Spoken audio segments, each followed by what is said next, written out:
Uy! Gerald! Bibili pa ako. Wala ako ng bagong sasakyan. Kasi malaki ng kita ko ngayon sa aking kumpanya. Sabi ka naman, ako nga hindi ko mabili ng motor. Arawan pala ng bunso kong kapatid. Bitado ka. Oo, libre ka. Libre ba yan? Siyempre, ikaw na yan. Ikaw naman. Ikaw na yan, ikaw na mo. Sa karawan, sa bumaba. Smile! Mayroong mga magkakaibigan ang mapalating sa isang kasunuran. I'm sure magugustuhan mo yung restaurant na yun. Ano po? Chicken po, from sir. Not of our restaurant. Okay, thank you. Name of our please.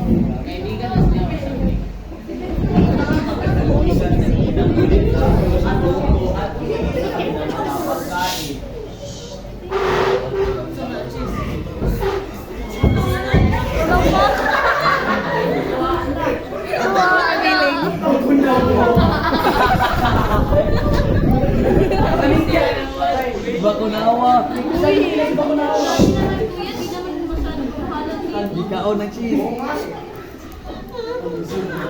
Sa kabayaan naman, nagulat ang kanilang mga kasama sa Gulat, presyo. nagsiran na gulat. Grabe naman ang mga presyo pagkain dito. Pati kung hindi ko ma-afford.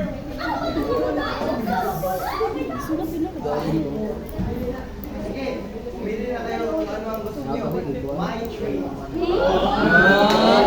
Chinese! Chinese!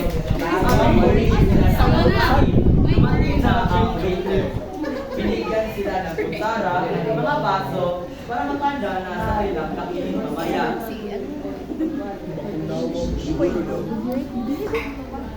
Dumating na ang Ganda to. mga pagkain sa lamesa at kumain na ito. Gandot mo, Diyos mo ikaw. Diyos mo Kumain ikaw. sila ng masaya at natapos ng busog. Diyos mo ikaw. Next one, Diyos mo ikaw. Ano pala ang mga aling pagkain dito? Siyempre, andot doon.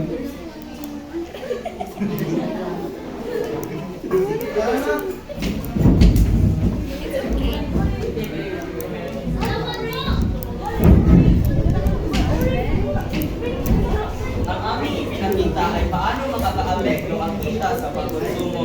Si Gerald at Angelica na maliit lang ang kita ay nagbigla sa maramiang pamumuhay ni na Andor at Gwen at naunawaan Ay, lalay, dito? talaga ang Ano, kaubang sila? Ito, kaubang sila? at Sabi, yun ang pagkonsumo kaubang ng sila. isang taong maliit ang kita kaysa sa malaki ang kita. Dugay, dugay, yan. Arturo eh. Ito, mo tayo Nagagi ka man ni sunod ba eh? Eh, wala.